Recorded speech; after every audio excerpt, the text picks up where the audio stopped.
知道我究竟喝了多少杯？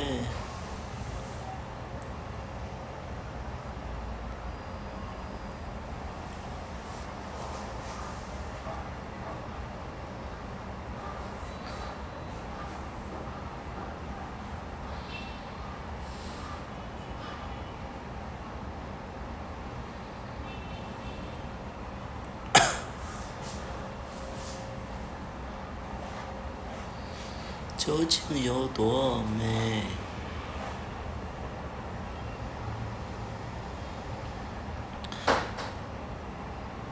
小黄车，这个叫小黄车的，趁现在没人，首先我很感谢你关注了我。第二点呢，我觉得我跟你气场不合，你经常聊的天儿啊，说的话呀，很难让我接，然后你还有点不了解我的个性。如果说你想跟我正常的交流的话，你先别评论啊，你有点就是让我有一点点讨厌。讨厌的点是咱俩的气场不合啊，你聊的天跟我想聊的没什么关系。现在没人，我可以说啊，有人我就不说了，给你点面子啊。刚才掉线了吗？刚才我卡呀，刚才我卡了啊。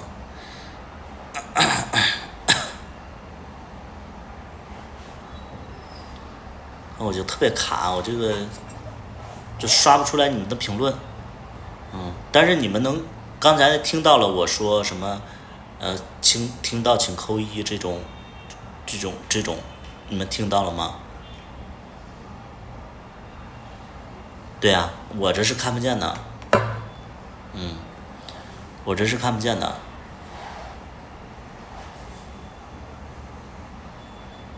对，所以我就说那个就是，我觉得李玟这个事情其实挺蹊跷的啊，就挺蹊跷的，到底是我觉得是为了掩盖一些事情啊，掩盖一些事情，然后把这个事儿给爆出来了。而且能爆出来这个东西的，我个人会觉得是身边人，直播间全是备胎，那你有点小瞧我了，直播间里没有我太多的菜啊，我很挑的，有点小瞧我了啊。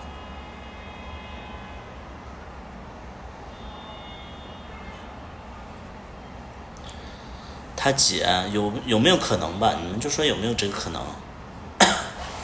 因为当时的如果说按照我的猜测啊，当时其实风向已经瞄准他姐了啊，就是已经就是这些不好的风向已经瞄准他姐了，嗯，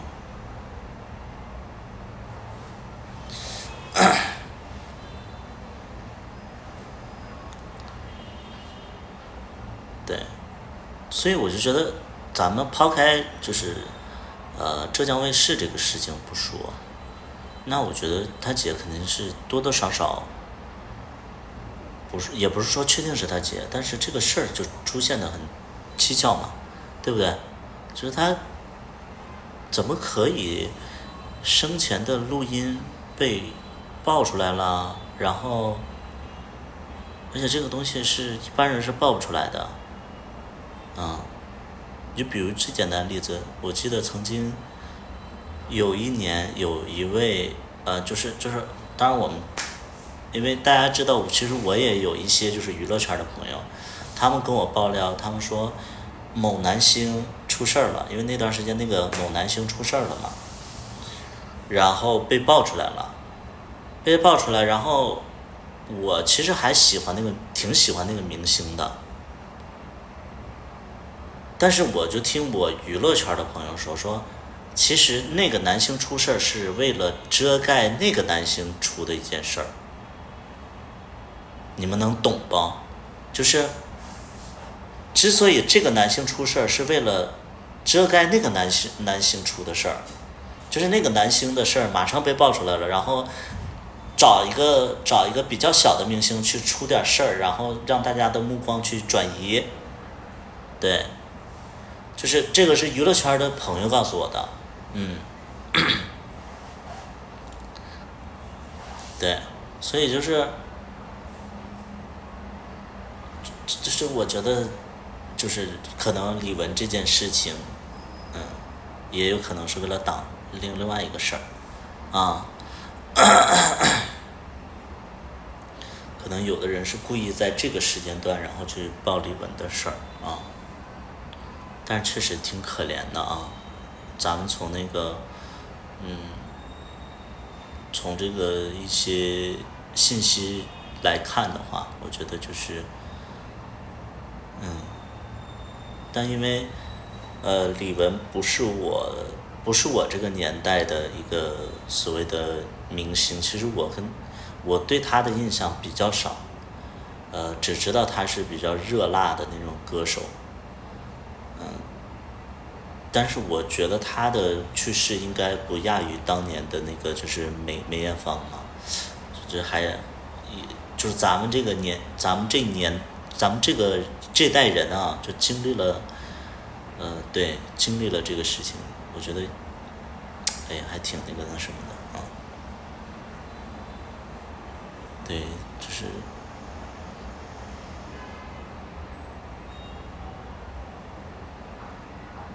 没有，哎呀，就觉得对吧？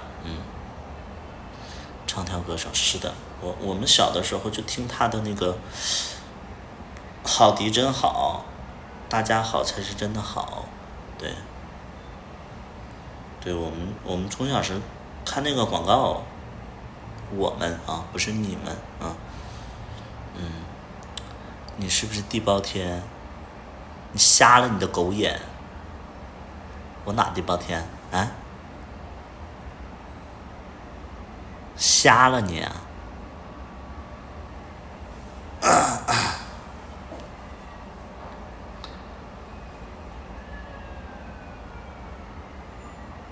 感觉你的存在，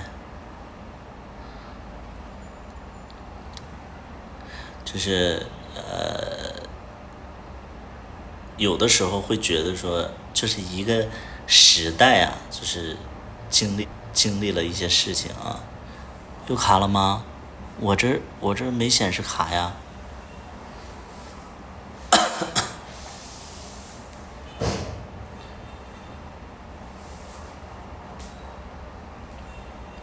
就非典那个时候，因为我们小，没太多记忆，但是我觉得疫情这3年真的好难熬啊，我都不知道，哎，都不知道这疫情怎么熬过来的，好难熬，真的好，就是我觉得就是我整个的人生啊，就是这个疫情这3年，我觉得哎呀好难熬，都不知道怎么熬过来的，而且，对，对，因为我爸也是因为疫情，就是新冠过世的嘛，对吧？那其实这个事情，我觉得是这可能这一辈子啊，都是比较，对，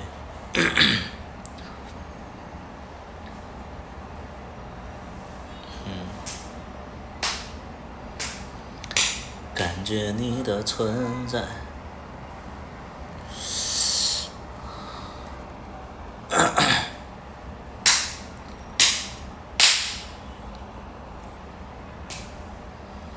青春的逝去，对于你们来讲的话，算是青春的逝去。我就觉得这3年其实好像没，就是这3年好像被暂停了啊。就是我也不能说这3年就是是我的生活倒退了，但是起码是暂停了。就是感觉这3年就那种难受是暂停的难受，就是它是会暂停的让这个，就是因为有这个什么什么更新，就是什么叫命运的齿轮一直往前走嘛，会带走你的伤痛，带走你的一些不好的东西。但我觉得这3年真的是，哎呀，就反复碾压，对，反复的碾压，就是哎呀，真的好难受啊，好难受。对，是的。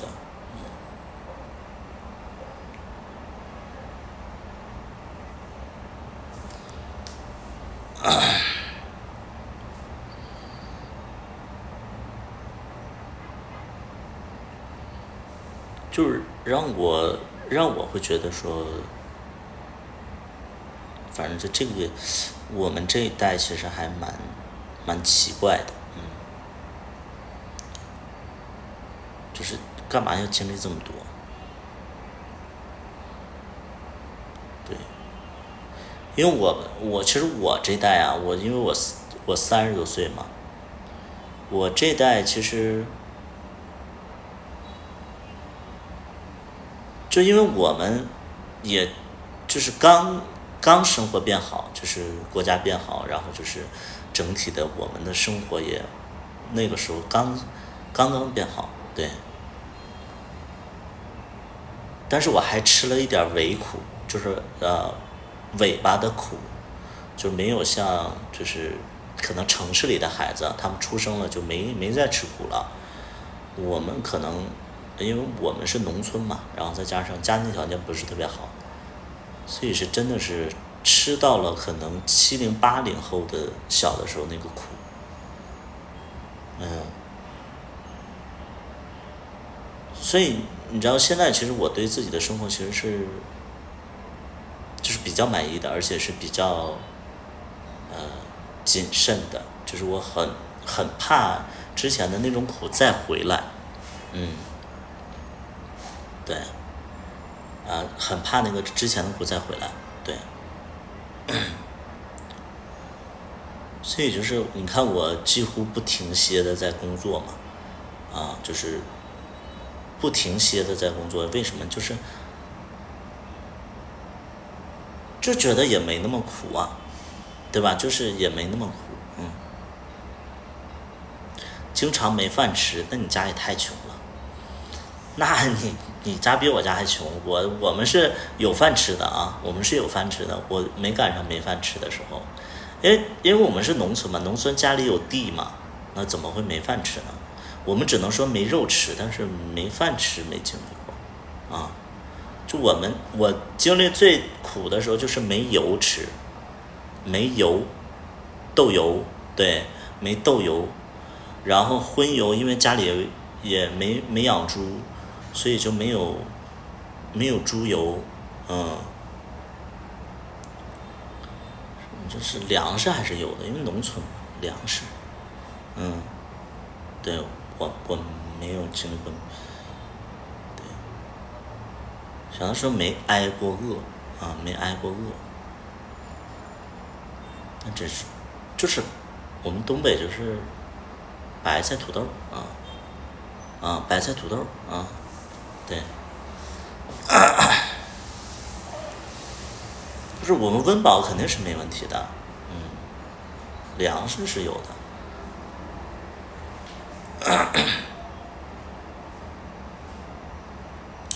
但你们知道我7、8岁的时候，我最大的愿望，你们知道是什么吗？7、8岁最大的愿望就是我的袜子没有补丁，就我那个时候的愿望是，我的袜子没有补丁，嗯，就这么一个小的一个要求，嗯，因为那个时候的袜子基本上都有补丁，再加上小孩嘛，他穿袜子比较费，然后再加上那个时候的袜子可能质量也不是特别好，贵好质量的咱们也买不起，都那种就是特别容易破的那种啊。当然我现在我也能看到那种袜子，就可能就是你买鞋送的那个袜子，它的质量本身就不好，那没办法。那个时候就是比如说，我妈妈去串门儿，然后邻居就是不是邻居，就是那种亲属就会把他们孩子穿旧的衣服给我们穿。对，这个是我当时就是经常，而且他们会经常就是还会拿一些袜子过来，嗯，所以那个时候就是拿来的袜子其实也有补丁，嗯，就是那种感觉，其实小的时候会比较不太喜欢。所以我现在有的时候就是有的因为我袜子基本上就2个颜色，一个白色一个黑色，白色的有的时候确实洗不出来了，洗不出来了，那我就选择扔掉了之类的。但是其实我会有一点点就是会有一点点愧疚，因为小的时候袜子都没有好的，现在居然就是为了洗不出来了就扔了啊，就是就是这一点其实是有点过不去的那个坎儿。然后就没什么了啊。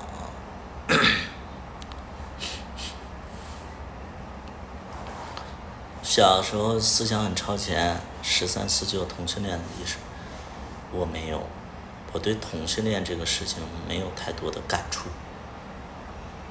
到现在我也不觉得同性恋和异性恋到底怎么样，就是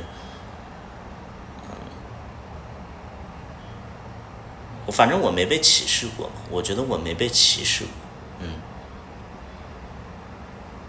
对，没有因为同性恋被歧视过啊。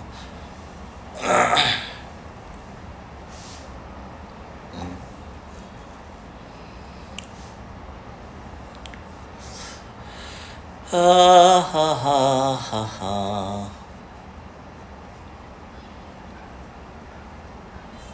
一眼就喜欢上我了，你再多看几眼你就不喜欢了。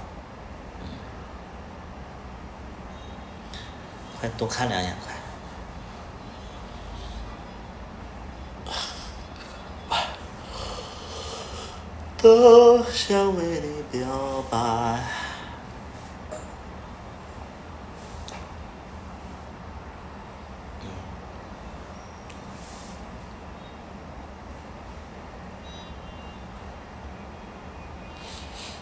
主要是童年缺爱。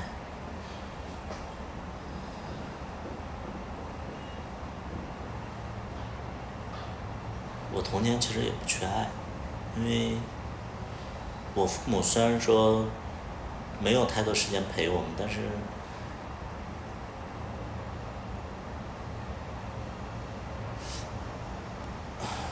是我有哥哥姐姐，就没有那么孤独啊。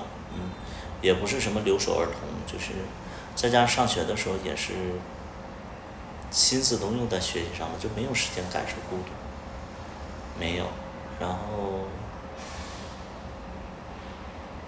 出社会也觉得孤独是必经之路嘛，我就没有特别感触，就不像你们。我觉得现在的小孩子就很容易去感伤感触，就是我觉得这是太闲了。不是说不好，就是我会觉得你们长时间就看这些就是哀伤文字啊，然后不给自己找事做呀，天天胡思乱想，给自己总结这个病那个灾儿，什么这个症啊，什么，哎呀，就是乱七八糟的一些事儿，就天天往自己身上扣。我觉得就是没病找病，没事儿找事儿，就是这个可能真的是富贵病。家里最小的会，对，我就一般都是穿剩下的，但是我到10几岁的时候我就不穿了，为什么呢？我比我哥要高大一些，所以就是我想减也减不了了。我比我哥就是我哥1.7米吧，不是1.78米，是1.7米吧，然后我是1.75、1.76米，我从小就比他要壮一些。我的小名叫小胖，你们想想，就是我的乳名，我就是我家里人都叫我小胖，就管我叫小胖。对，对，我小的时候不胖，但是我小的时候就是比较，跟我哥比的话，我其实比较壮，就是看着身体比较硬实。对，现在不行了。对，现在不行。之前就是我听我妈说，我小的时候又黑又壮，所以就叫小胖。现在是又白，身体又不好，嘴巴又毒。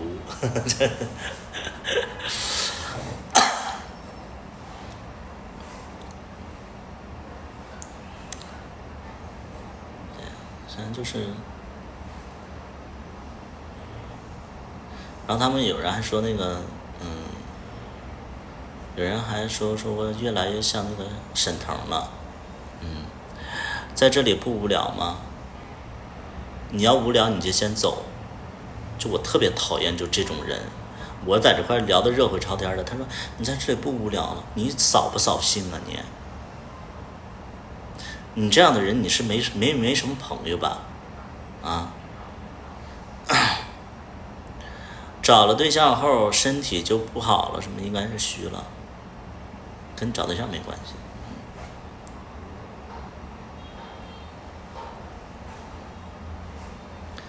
没有，他们说我像沈腾，说我像沈腾。后来我感觉我也有点像沈腾，就是有的时候说话声音也有点像，无所谓的。沈腾我也不讨厌啊，我不讨厌沈腾，我相反我会就是我还蛮希望自己变成沈腾的。其实我觉得那种正经的那种硬汉我不太喜欢啊，对，我不太喜欢那个正经的硬汉，就比如说你们喜欢马东锡，我特别不喜欢，因为我觉得马东锡，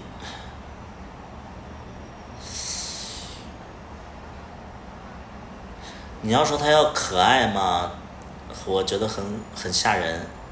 你说他爷们儿的话，我觉得也很吓人，他身材也很吓人，就是没必要，我就觉得没必要啊，就是我觉得没必要啊，就就就就认识朋友啊，谈恋爱啊，就怎么样，就是没必要。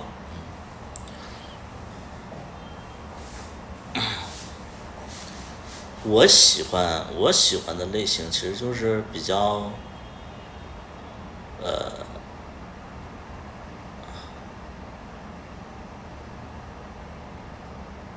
就比如说啊，我给大家说几个明星，大家就知道了。就是我喜欢的人，大概的长相和性格，你们就知道我大概是喜欢什么类型的另外一半了。比如说我现在比较喜欢潘粤明、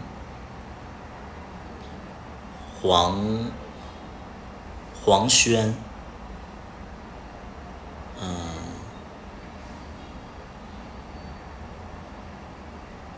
还有谁？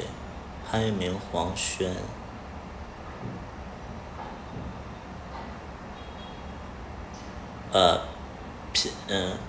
品冠吗？他叫品冠吗？嗯，品冠，对，我喜欢这种，我不太喜欢那种就不太喜欢就是那种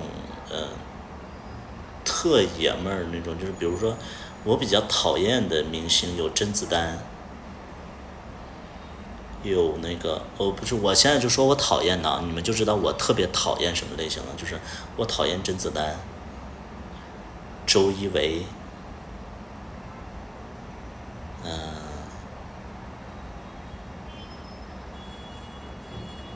那个那谁啊？那个是啥来着？就是演那个就是红高粱的那个，就是演新红高粱的那个，那叫啥了？新红高粱，吴京不讨厌，吴京不讨厌啊。朱亚文对，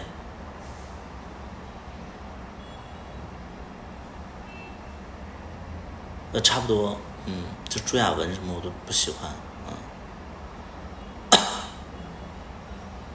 对，就是我不太喜欢爷们儿外向，然后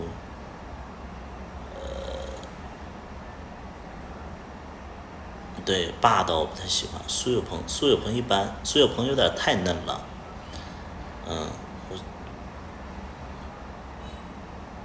反正我心中最理想的类型其实就是什么黄轩呐、潘粤明这种，对我心中最理想的其实就是黄轩和潘粤明，黄轩其实还好，就潘粤明是我好像这么长时间最喜欢的一个男星，第二个其实是郑恺，但是郑恺就是会近几年可能他太火了，我就不太喜欢了。其实你们也可以看到，就是我喜欢的男明星，其实也都不是那种大火特火的那种。对，只要你大火特火了，我其实就有点腻了。我还是喜欢那种就是比较低调的那种明星，就是潘粤明，从小到大都喜欢。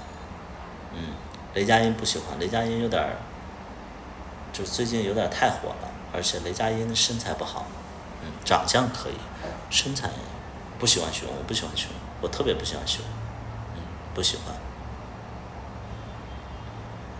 对我对熊没什么感觉，就是因为我可能就身边熊的朋友比较多，所以大家都觉得我喜欢熊，然后都觉得我喜欢爷们儿的衣什么的，不，其实我生活当中恰恰相反，对，陈建斌不喜欢，陈建斌太老了，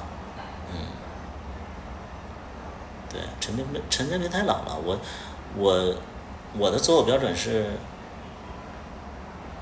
年轻，嗯，然后身材均匀，性格内敛、柔和，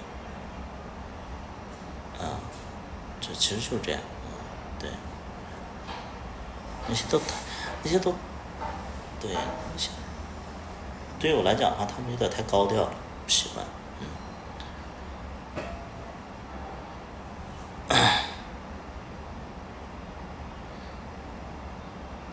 对啊，小大夫，对我其实我跟小大夫在一起，你看6个多月了，我不是夸他啊，因为我其实每跟别人在一起的时候，我都是会夸对方嘛，就是直播的时候我会，你比如说我的前任，其实我在直播间里也没少夸他嘛，对吧？但是我觉得我跟小大夫的性格匹配度是非常高的，因为他是一个非常不计较的人，而且他比较没有自我，你知道吧？我又是一个比较就是现在是拼事业，然后再加上我的性格其实也比较的一个强势，所以我俩在一起没有矛盾。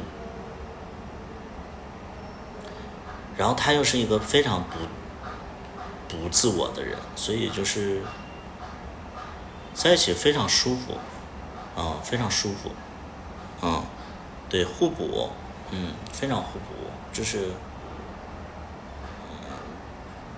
对，就是我也不知道该夸什么，反正我觉得跟他在一起我挺舒服的啊，没有什么事儿，对，就是非常匹配度比较高吧，对，匹配度比较高，就因为你知道，就是其实我喜欢有性格的，就是好玩的人，我喜欢好玩的人，包括我觉得我前任其实也算是个有趣的人，但是实际在一起的时候，我就觉得他，跟我不太适合，跟我不太适合。就是我前任，我觉得他各方面都挺好，但是跟我不太适合，就是那种感觉啊，就是。但是小大夫，你看他其实没有太多的人物鲜明的个性之类的，没有。但恰恰相反，他跟我就很搭，很搭，没有任何矛盾，暂时没有啊，就是在一起6个多月，除了就是在那方面我可能就是会，对，对，浩浩是一个比较有自己内心的一个人，他更多的是需要别人迎合他，对，浩浩，我觉得他是一个需要别人宠着，然后捧在手心的人。我觉得我想做到这样的人，但是我做不到因为我可能我自己也有很多想法，对，不是说他们不好，就是性格就是不匹配嘛，对，我就觉得不匹配嘛，对，能不能认为对方包容性很强，就是小大夫包容性很强，其他的几乎不会，其他的几乎他们都需要我去包容，然后我的生活不太稳定嘛，大家知道就是我一直在拼事业拼怎么样的一个状态，就是不太稳定的一个阶段，所以就是一般人跟我在一起其实都不太合，但是小大夫跟我在一起很合，对，因为他生活也是比较稳的，性子也比较稳，然后又没有太多的想法，嗯，对的，一般人会被我们骂跑，就是你看我说的这5任，其实是我认可的，还有一些我不认可的，那就多了去了，就是江湖上的野史，这野史，就是有很多他其实没有被我列为就是男朋友的，但是我们其实也在一起过，很多人就被我骂跑了，是这样，对，野史，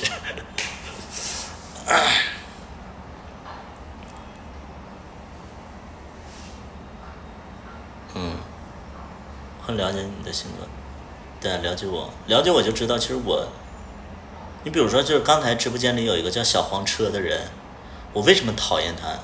就是你知道，就是那个小黄车那个人，我为什么讨厌他？首先第一点，他不了解我，然后他就会来评论我，这是我讨厌的第一点。第二点呢，就是他会以一种就是说我真可爱怎么样？我特别讨厌别人说我可爱这个事儿，这是第二点。第三点，他会以一种就是关心以及说教的方式，他好像我是个孩子，我是他的小 baby，然后他会告诉我说，你比如说我在开车的时候，他会突然给我发4个字：专心开车。用你管啊？你是谁呀？我在生活当中我是管别人的，我不需要你来管。你知道这就是我讨厌的点。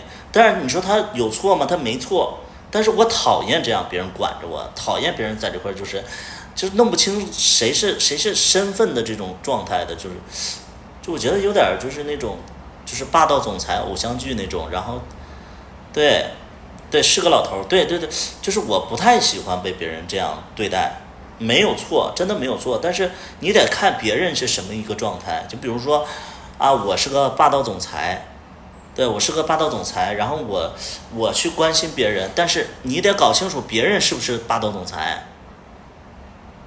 你们能明白吗？就是别人是不是霸道总裁，你去关心别人，你先了解别人，你看他喜欢什么，你再去跟他去交流，能懂不？这个就是一个问题所在。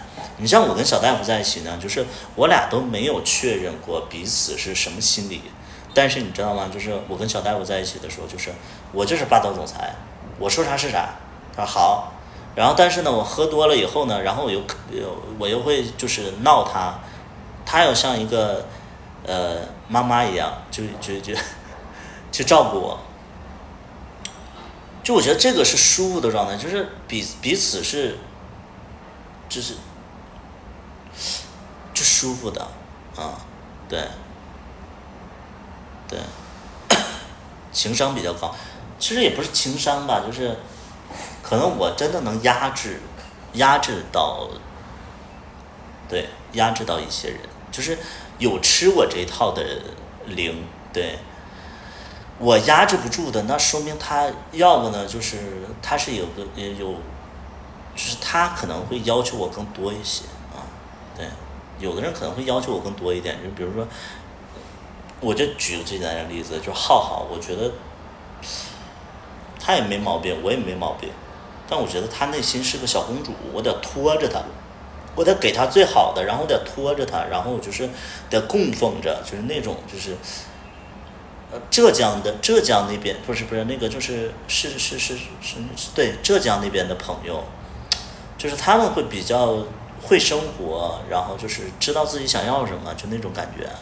所以就浙江上海的这帮 gay 其实人家活的才叫人生，但是可能我做不到去满足他的那种相处方式所以我就放弃了也不是说人不好有性格的人对长久不了，是的，我不算是有性格的，但是我想法比较多，就是比如说，那种就是需要男朋友去宠着的，我可能会宠你一段时间，但是我更多的还是要工作生活，然后我生活当中是有一个状态的，那我就做不到完全像一个就是舔狗一样去对你，对，我性格很突出，那是因为什么呀？因为我就跟大家举个最简单的例子，我在生活当中不是这样，我为什么在网络是这样呢？因为网络上有很多就是跟你交流不了的人，所以我这个人呢又比较直，我觉得就是谁也阻碍不了我直播，但是如果你看不惯我，或者说你说了让我讨厌的话，我就会逼退你。所以这个过程当中，就是有的人就会觉得说啊，他性格好差，其实不是这样，是因为我对这个人性格差，但是我又不隐藏我自己，别人就能看见。直播这个东西是1对1的，对吧？你们看到我是你们只能看到我，能懂不？你们看直播的时候，你们只能看到我的所有的东西你们都能看到。但是其实我这个行为不是针对就是所有人，是针对就是那个可能沟通不太好的人，但是可能你们对我的印象就是不好，但是我又不愿意去那么累隐藏自己。你比如说我遇到一个傻逼，那好，我最根本的方式，我不能说微笑说哈哈哈你好傻逼，我不能这么说，我也对，我就是很直接的，我就告诉他，我说我讨厌你，滚。然后这个过程当中，可能就是不了解我的人就觉得啊，我对所有人都这样，那这是你们自己的事儿啊。有人对我就是对我出言不逊或者怎么样的，那我就很直接，我就怼回去啊，对不对？而且我从来不搞暧昧，我不会就是说，哎，这边来个傻逼，然后不去怼他，我看那边来个金主，傻逼你等一会儿，我说哎，金主你好。对啊，我喜欢，我喜欢对我好的，没有，你猜，就我不会这样，我做不到，我做不到，就是我这边这个傻逼我没解决呢，然后我去，那个笑脸相迎去对方，我不行，我必须得先解决这个傻逼，那个金主你等一会儿，就是我是这种，就是你让我做我做不了，因为本身。可能我是比较有底气的人，就是我觉得就是说，你再怎么样都会有人讨厌你，再怎么样都会有人就是喜欢你，无所谓啊，你干嘛要为了一个，对吧？一个荧幕形象，然后就憋着，是什么不值得呀，对吧？而且你知道直播是什么？直播对有一些主播来讲的话，它是赚钱。但对于某一些主播呢，我们就是为了释放，这一点你们能懂不？我们其实是为了释放，啊，能懂不？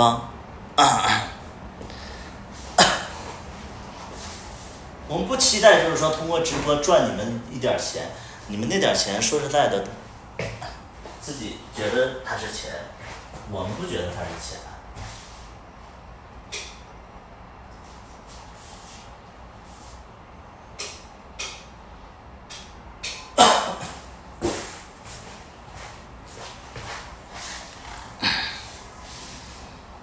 没见过打过 PK， 打 PK 那不就是赚钱吗？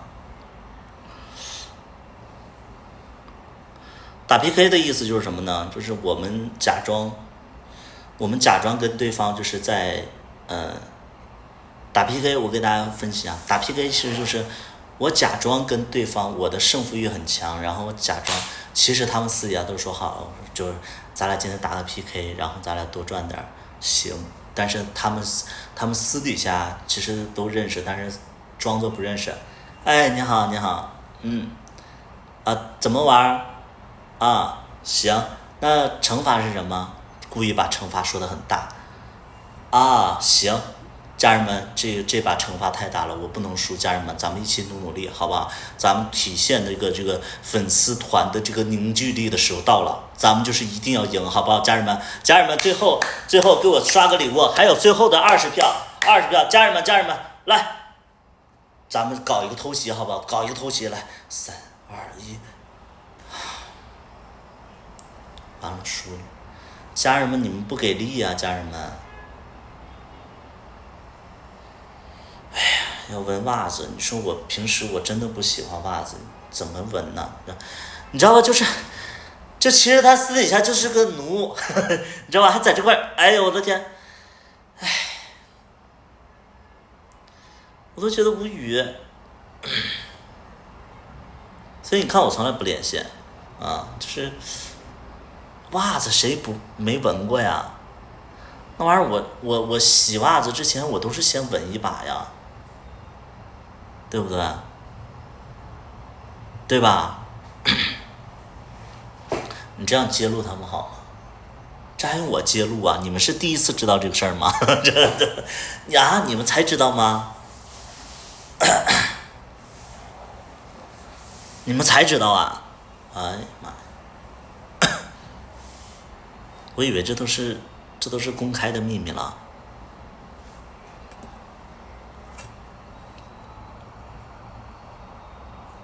刚知道，那你要努力了。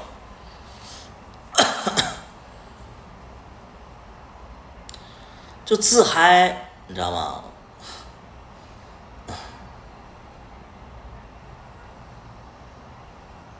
反正我不太，你让我做不了，而且你知道，就是有的时候就是有的人会跟我连线嘛，你们知道就是有一些我不说是谁了，但是你们应该知道，就是其实会有一些人想跟我连线，然后就是涨热度之类的，我就是不连，我就装作看不见。他们私底下就是有人私信我说，哎，图图那个我刚才跟你连线，你可能没看见。我说啊，没看见，其实就是看见了，但是我不想连。为什么不想连？因为我都知道这个主播他其实就会有一些就是见不得人的事儿，所以我就很怕大家知道这个事儿，然后又觉得我跟他连线，然后就觉得我们是一路人，就这种感觉我不太喜欢被，就是我不认可的人，我不会跟他走得太近，就我很讨厌，就这种人我也讨厌还在深圳，对，对，就是私底下什么都做的一个人，然后跟我连线，我不会，就是我自己心里会犯膈应，就是比如说你真的是道行很高的话，我觉得你的一些事儿，要不你自己说出来，要么呢就没有人知道，我觉得这是你道行深，道行高。但是你说你做的那些偷鸡摸狗一些小事儿，我就犯不上，你跟谁睡啦，怎么样，然后那个跟谁在一起，然后那个图人钱，然后最后就被赶出来了，就这种事儿其实特别多，就是网络，就是主播这种事特多，特多，你知道吗？就是，哎呀，我是不喜欢。我说实在的，就是我可以关注你，我可以欣赏你的长相和肉体，但是我没办法跟你做朋友，大哥刷礼物是为了私底下交易吗？看道行嘛，看道行，就是看道行，就是你要知道，有很多的粉丝，其实他分辨不出来这个人他到底是什么人，因为你们其实就是没见识嘛，没见识到就是说这个主播的一个，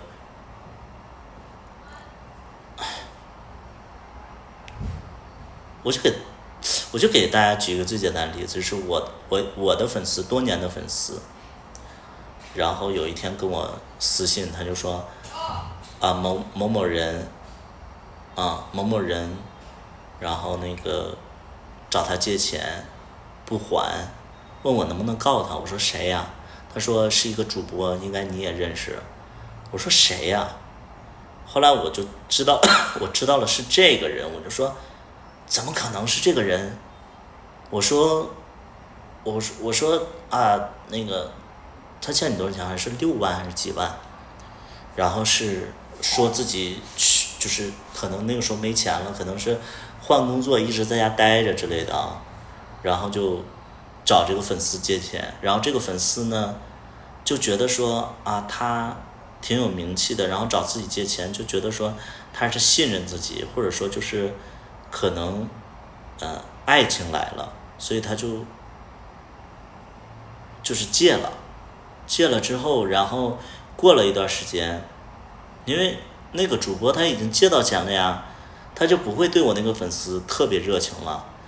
过了一段时间，我这个粉丝就清醒了，觉得也处不上对象，然后也借他钱了，到日子该还了，结果他不还了，不还，然后就一拖再拖，逐渐的对这个人的滤镜完全的碎掉了，就这么简单。他找你借钱的时候，他当然对你好了，那他借到了以后，然后你找他要的时候，他就对吧？他可能就跟你有点闹掰了，问我要不要那个什么告他之类的。我说这个事儿你自己处理吧。我说其实我就骂我这个粉丝，我就说你当时借他钱不是也是因为你喜欢他吗？你也不是贪图他的美色吗？你不是自以为是的觉得说他会跟你在一起吗？对吧？是不是？哎，就是我只能说就是就这个事儿我不可怜他，我不可怜我这个粉丝，但是我其实挺意外的，就是他说的那个主播真的好看着好人畜无害啊。所以后来我见到这个主播，我在酒吧见到这个主播，而且我俩还有微信，你知道吧？就是后来我在某个地方见到了这个主播，然后因为他也有我微信嘛，我们其实都能看到彼此的朋友圈，但是我没跟他打招呼，没跟他打招呼，我觉得就我装不出来，我知道这个事儿我就装不出来了，我装不出来，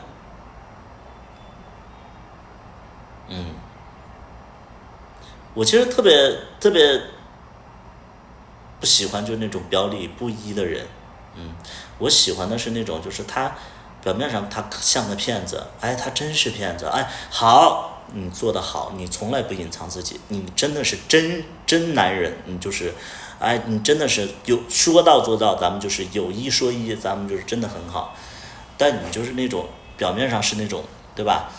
然后实际上是那种不好，不喜欢，我是不喜欢的，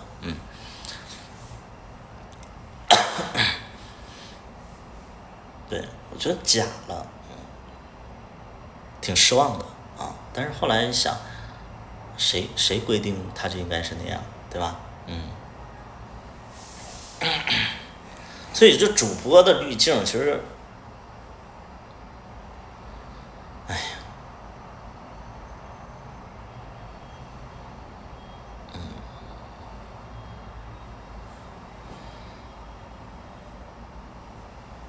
不是你们关键，你们要是真能就是摸到人家的身体还行，有一些人他就是在网络上，然后给他花点钱，然后还摸不到人身体，你说你图什么？你到最后你连个人影你都没抓着，你图什么？对不对？是不是？有的人就是你知道，就是真的有的粉丝就跟我，就是因为有的时候我会给大家解决一些情感的问题，我经常看那些那个投稿，我都觉得就是说就是他说他谈个对象，是个主播啊，他说他谈个对象是个主播，然后呢，我说你俩谈多久了？他说大概1个多月了。然后问我说，你觉得他到底喜不喜欢我？我说你不是谈恋爱了吗？他说啊是确定关系了，但是我俩就见过1次面，然后现在就是他是做主播的，然后也不愿意来我的城市。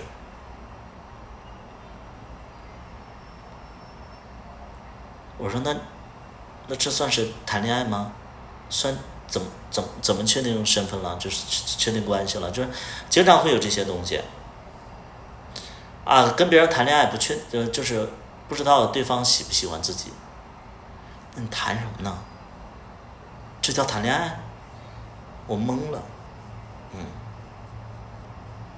搞笑。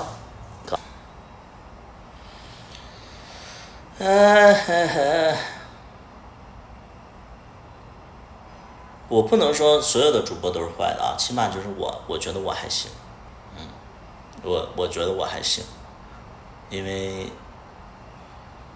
我觉得我还行啊，我觉得我还行，因为什么呢？因为我不给任何人好脸色，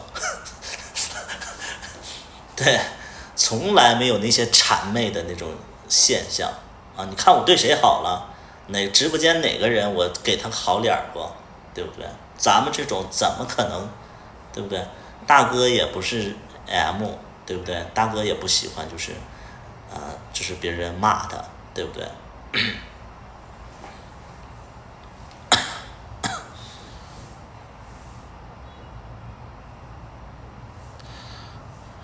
嘿，不内。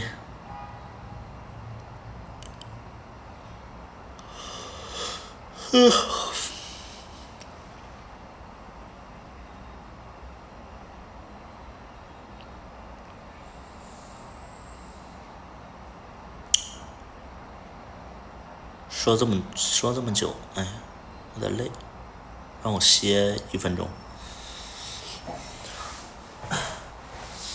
拿回来那个。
深圳东门有个叫抱的主播，那样直播没人管吗？是怎么了？跟我说是找错部门了啊？你跟我说我能解决吗？别人怎么直播？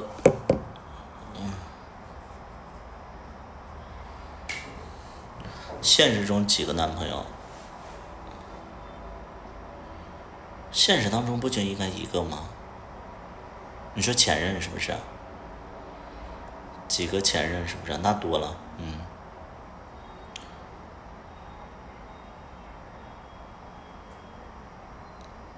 几个前任？5个前任，1个现任，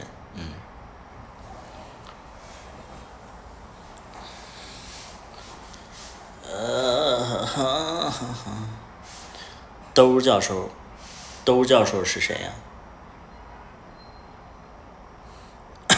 韩毅，你的片子是真实故事改编的？是的，兜教授是谁呀、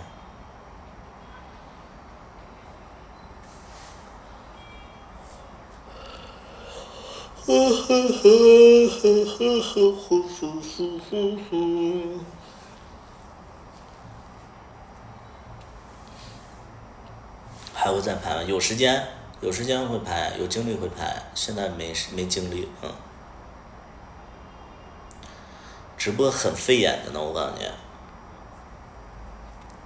直播很费眼睛，所以看这些字很。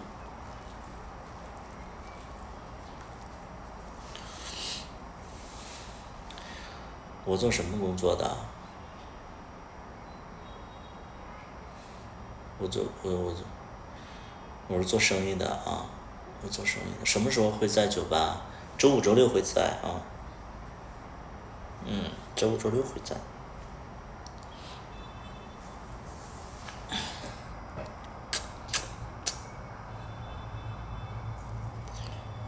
我多想。是的，我开酒吧的啊。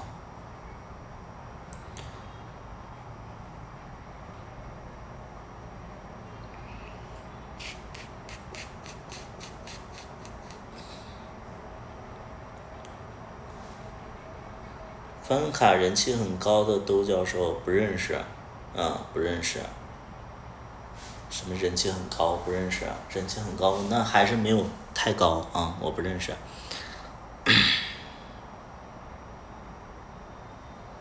下次喝酒探望你，好呀好呀，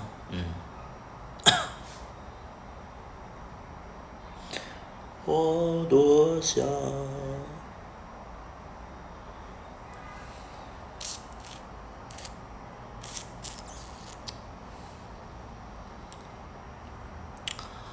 在哪开？在深圳啊，在深圳啊，老了很多，你也会老的，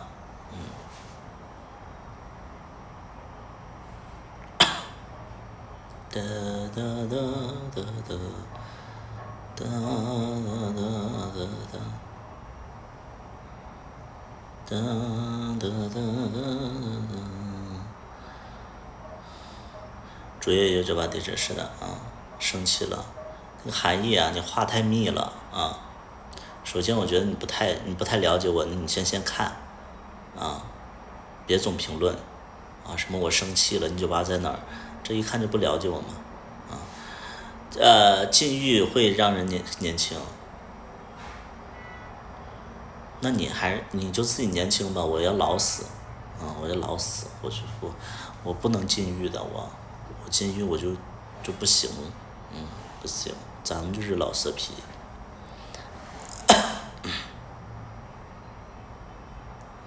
不行，我是大赛迷。他妈的，开空调那么热，不是开空调冷，关空调热，操！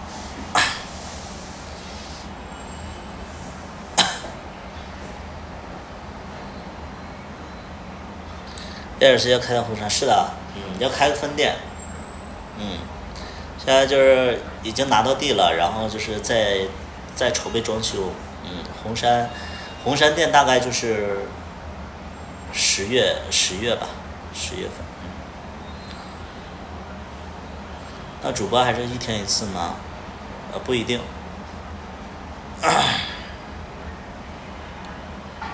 白头发不少，没话聊你就不要说。红山还是在深圳哪里？红山还是在深圳哪里？自己去百度啊，这种问题自己去百度。红山还是在深圳哪里？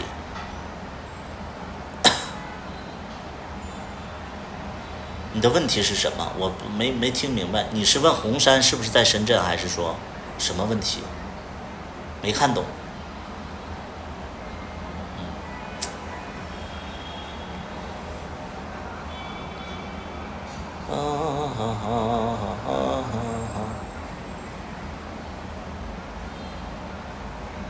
红杉是不是在深圳？自己搜百度啊，这种问题不要问我。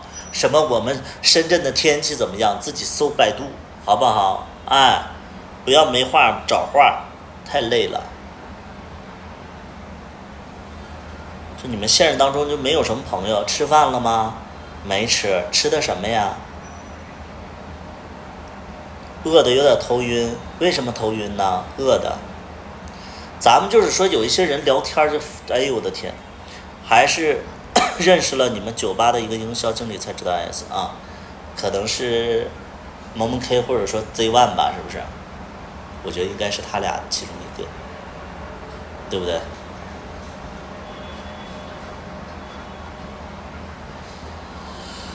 我多想，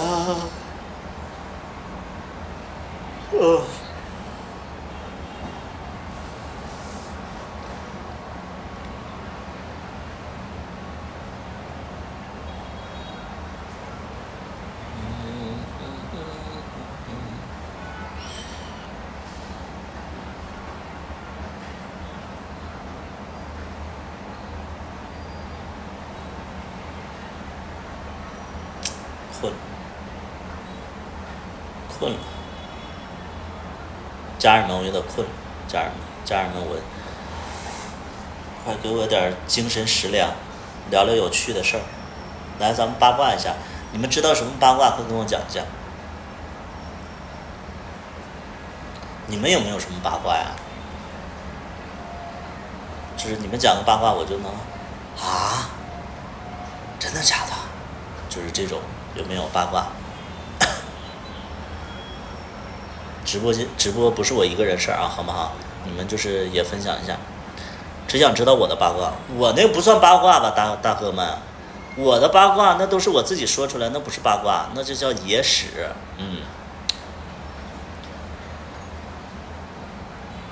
我没有什么八卦呀，你们想听什么？我的八卦你们想听什么？来，可以随意的提问啊，就是我的八卦啊，我的八卦尽量别涉及到别人啊，就是说我的八卦。关于性受不了。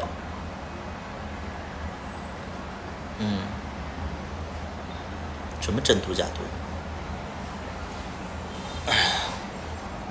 关于性的播不了。有个网红熊一其实是田娇婆，田娇婆，谁呀？这个好啊，这个田娇婆是谁啊？你就是熊一，然后是田娇婆啊？啊？田娇婆，熊一是他是有名的吗？他是很有名的吗？这个田娇婆，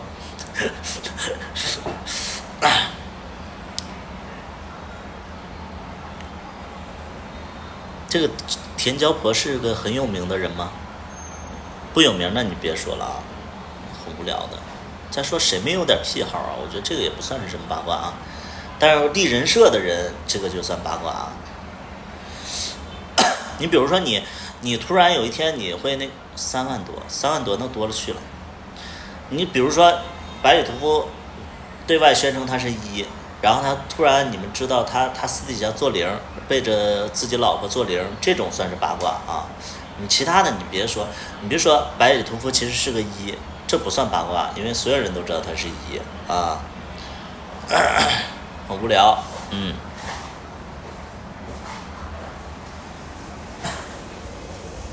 快说说你们的八卦。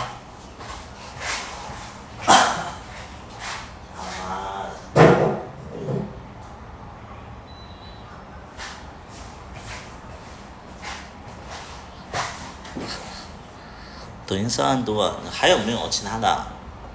不是你们知道的八卦，你们知道的八卦。我想知道你们知道的八卦，不是说你们的八卦，你们能有什么八卦？你们连爱情都没有。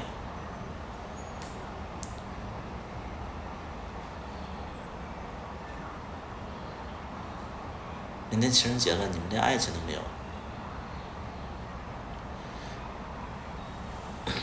你们首先你们不知道520给谁发，第二点你们连520都没有。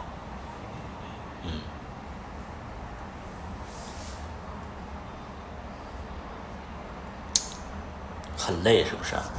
我坐在这儿我很累，沙发还没干，不干我坐在沙发上，沙发上舒服，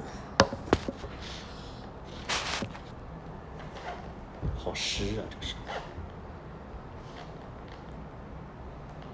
没有八卦呀？我这卡不卡？我在这卡不卡？在这是不是不卡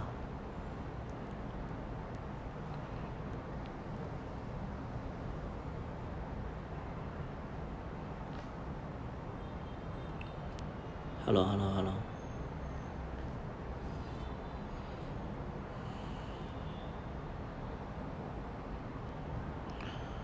我多想。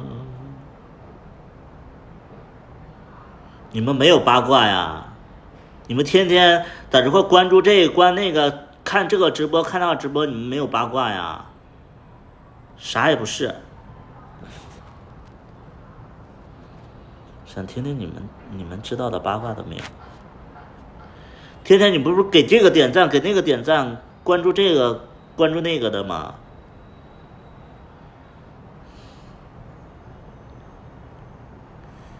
真没有啊。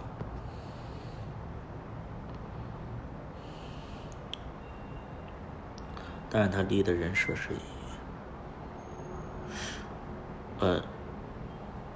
你们觉得我是啥呀？你们觉得我是一吗？就现在谁还质疑我是一这件事情？有没有人质疑？有没有质疑？觉得我是零的？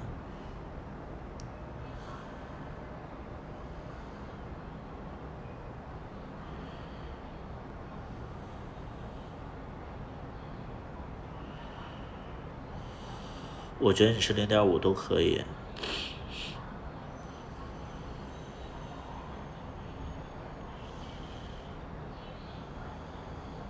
你是 ES。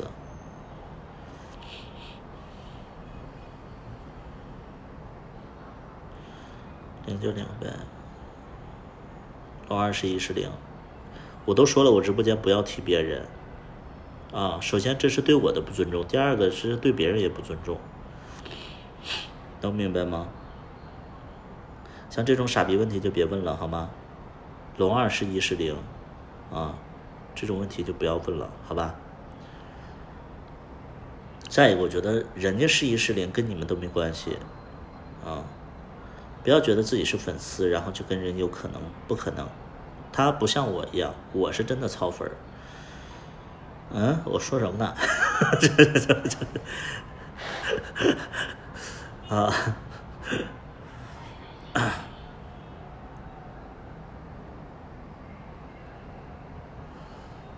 有没有不10呢？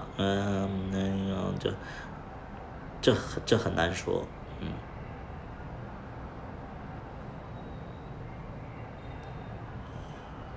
我多想和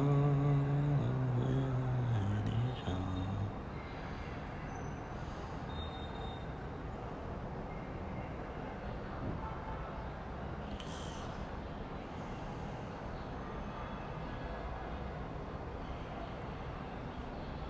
痔疮0没有。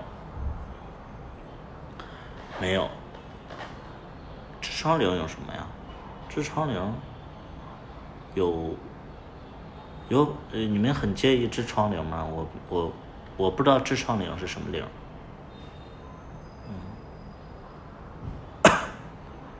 爆炸0有过，但我觉得也正常啊。我觉得做0其实就很辛苦。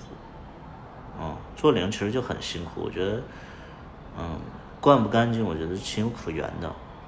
就是我没有特别在意这个事情，就灌了以后，只不过就是脏了以后，可能就是不进行下去了。喜不喜欢外翻？你说的也太露骨了吧？咱们这是抖音，不是 Twitter， 可以吗？你也太 logo 了，可以私聊啊。什么意思啊你？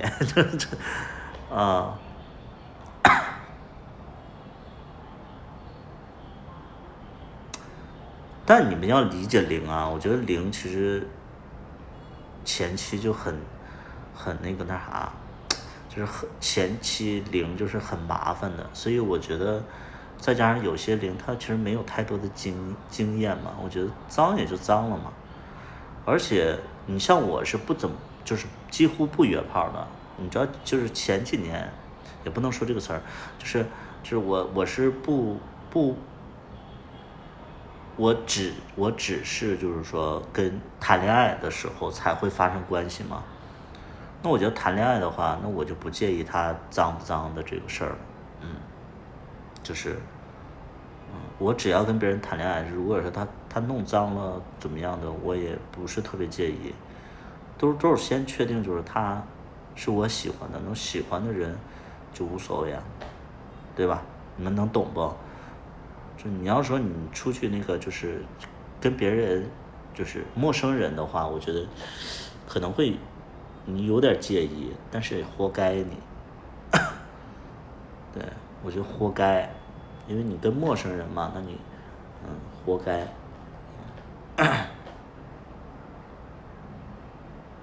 管太干净了也不好，怎么的？你是吃肥肠的吗你？这还太干净了也不好。你是喜欢吃肥肠是吗？肥肠刺身是吧？啊，对，活该。是的。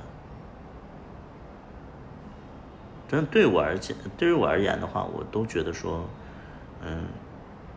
就喜欢的人他弄脏了怎么样，我无所谓，因为我养狗啊，你知道吧？我养狗，我天天去捡狗屎啊。你知道，就是你养狗养完孩子，然后面对零去那个就是，就是弄脏了怎么样的就不介意了，因为你天天跟屎打交道啊。养孩子其实也这么回事儿，你那些小孩儿他拉粑粑他不会跟你说的，然后你就得收拾嘛。那你说你怎么办呢？对不对？我觉得就是当过爸爸，当过就是养过狗的，我觉得对这个脏不脏这个事儿是真的没有特别在意了。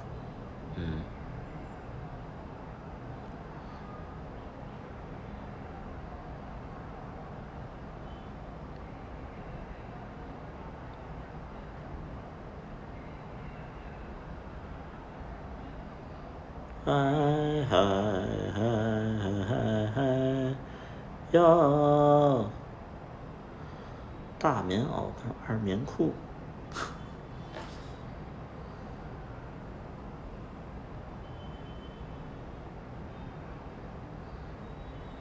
零爆炸的时候，激起了父爱，真的有哎，虎哈特真的有这种感觉。真的有这种感觉，就是比如说别人弄脏了，然后我看到有一些零，就是他把床单弄脏了之类的，然后他就会很愧疚。我说没事没事，我说那个去卫生间处理一下，怎么样？然后他就很愧疚，我就说没事啊，真的，就是在我心里我真的觉得没事儿，因为就是那凭什么零要去承受这个东西啊？就是就我觉得，哎呀，就我觉得真没所谓，我心里真的觉得没所谓的。喜不喜欢不喜欢会觉得恶心，你不喜欢你为什么要发生关系？我很想知道。就我发生关系都是我觉得 OK，除了前几年就是刚进圈的时候不懂，后面都是自己在选择啊，对吧？怕对方嫌弃，其实真的无所谓的。如果说一个他喜欢你的话，我觉得都无所谓的。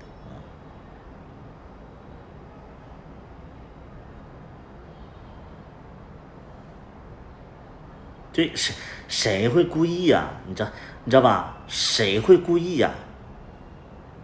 对吧？谁会故意啊？你这种东西谁会故意啊？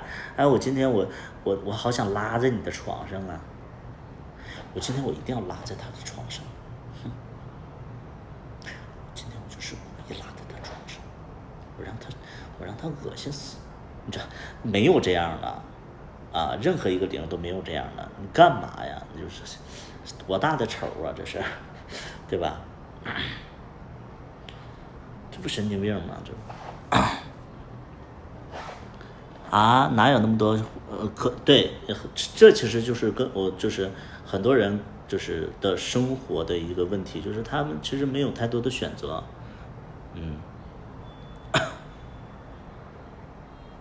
我可恶，我更喜欢图图了，谁能拒绝呢？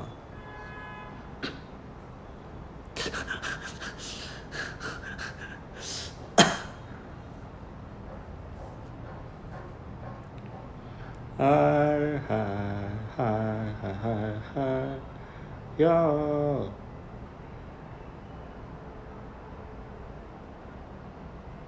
大棉袄是二棉裤，图图是我爸就好了。你等我一段时间好不好？你等我一段时间。我是这样，我跟我家小大夫说过了，我说只要他超过23岁，我就跟他分开，因为我能接受男朋友最大的年龄也就是23岁，那个时候你来联系我，你来联系我。但是同样的，你到23岁，我也会跟你分手。你是我孩子是不是？那我就先不跟你妈分手了。哎呀，你是当我孩子了？哎呀呀呀，理解错了，理解错了。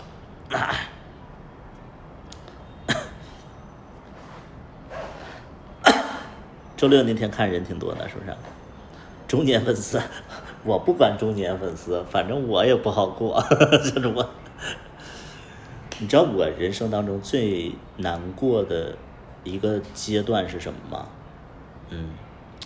我人生中最难的一个阶段就是，明明他关注了2000多人，他的粉丝3000多个，你想想他，你知道吗？就是有的人他关注了2000多人，他粉丝只有3000多个，然后我去关注他，他居然不回关我，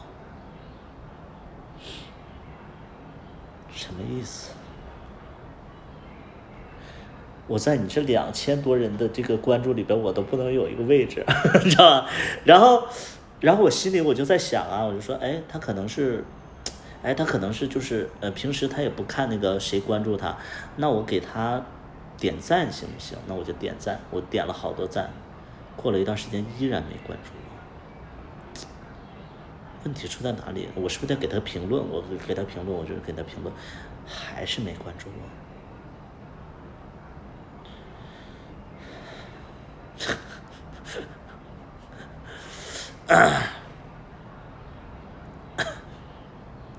对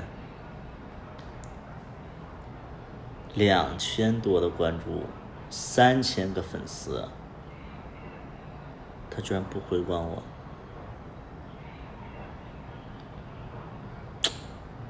最近有3个我关注的这个抖主都是这样，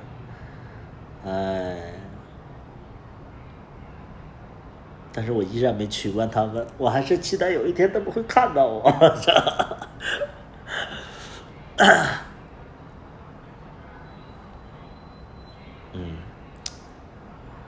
谁呀？具体叫什么名我都不知道，因为都是我新关注的人，我没有。最小年龄最小年龄不限，只要成年了就行。还用说吗？就是你想的那样，别抱有幻想。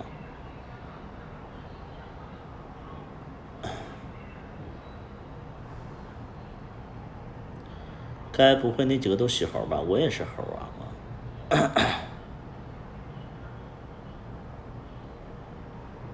对，是这样。我也是猴。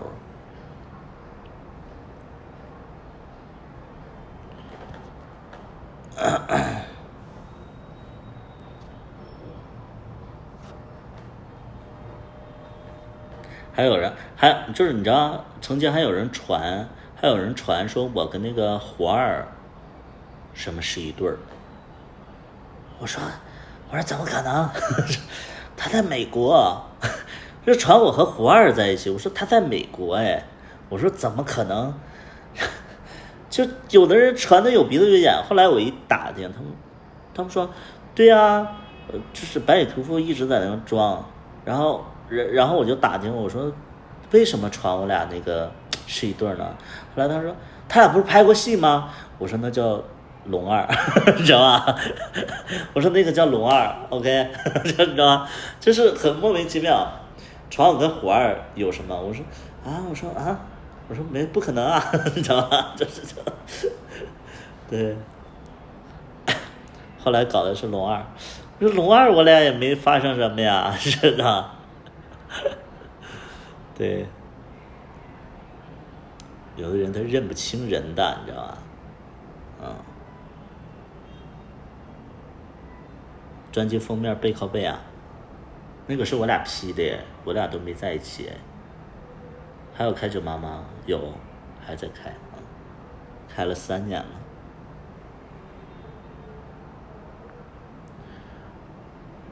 叫七色的天空，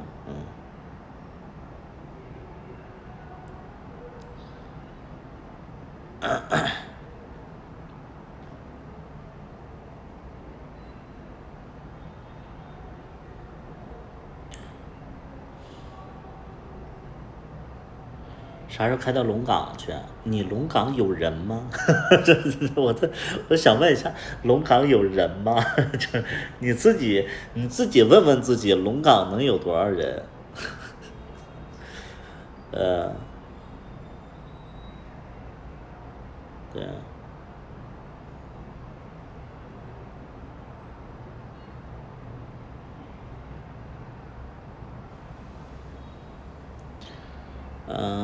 还记得龙二说，嗯，对，虎二就是，如果说龙二和虎二之间，我会选择虎二。为什么呢？因为可能就是不是，我刚才说什么？我刚才说什么？龙二和虎二，我会选龙二，因为龙二可能，呃，在我心里，龙二是更可爱一些的人。对，就是虎二，因为他是比较不了解，然后事业心比较强，然后他又比较爹味儿，就是我觉得那个虎二啊，爹味儿十足，然后就有点那个就是那种漫画里的那个 Sugar Daddy 的那种，呃，然后他又是有点偏那种就是呃，就是就是美国乡村大叔那种感觉。嗯，龙二呢，他是性格是比较，呃，他如果说就是私底下的话，我觉得龙二是一个比较小可爱、小乖乖的那种感觉。嗯，他跟剧里不太一样，就是他私底下他其实是个小乖乖，然后是一个比较容易崇拜男朋友的一个，对对，他是这样的。所以就是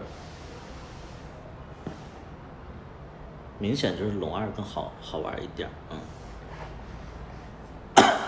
嗯，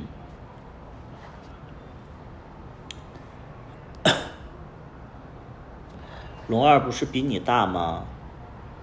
对啊，他比我大，对，他比我大。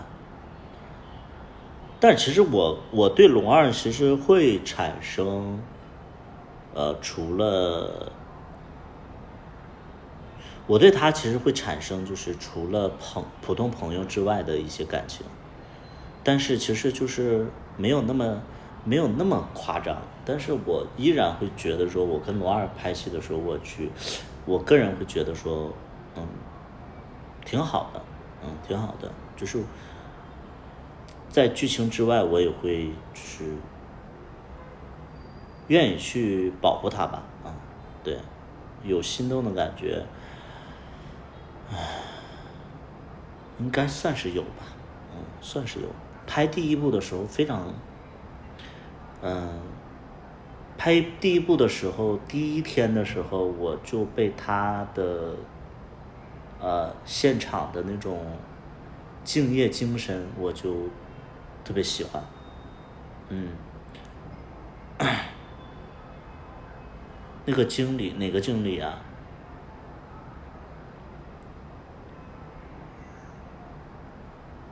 就是我们拍戏的第一天，我跟龙二就演了一场哭戏嘛，就是在车里的哭戏。然后龙二来的时候是背台词来的，我们剧组里没有人背台词。后来龙二可能看到别人也不背台词，他也不背了，就是对他的那种就是还觉得他挺特别的啊，就是后来他也不背了，知道吗？那个经理，对那个经理那个店长，我们私底下就是好朋友，怎么可能会有？不可能会有。老板那是店长，那是个店长，我们私底下就是朋友，而且在拍戏之前我们就认识了，大概就是朋友，没有那种感觉啊。你不像我和那个龙二，我们在拍戏之前见过一两回，然后对他之前也不了解，只知道他可能是，呃，对，之前在网络上有很高的人气之类的，在见他之前就见过一两次面，对他很新鲜，就是我对他的印象就是很新鲜，然后这一切都是有吸引力的一个状态啊。他身材感觉是你喜欢的类型，大，身材，不，我身材不太喜欢胖的，我身材喜欢瘦一点，就是我喜欢，我大概说一下，就是网络上我比较喜欢的是那个身材的话，我喜欢那个身材的话，我比较喜欢那个就是我给大家举个最恰当的一个人啊，身材我想想，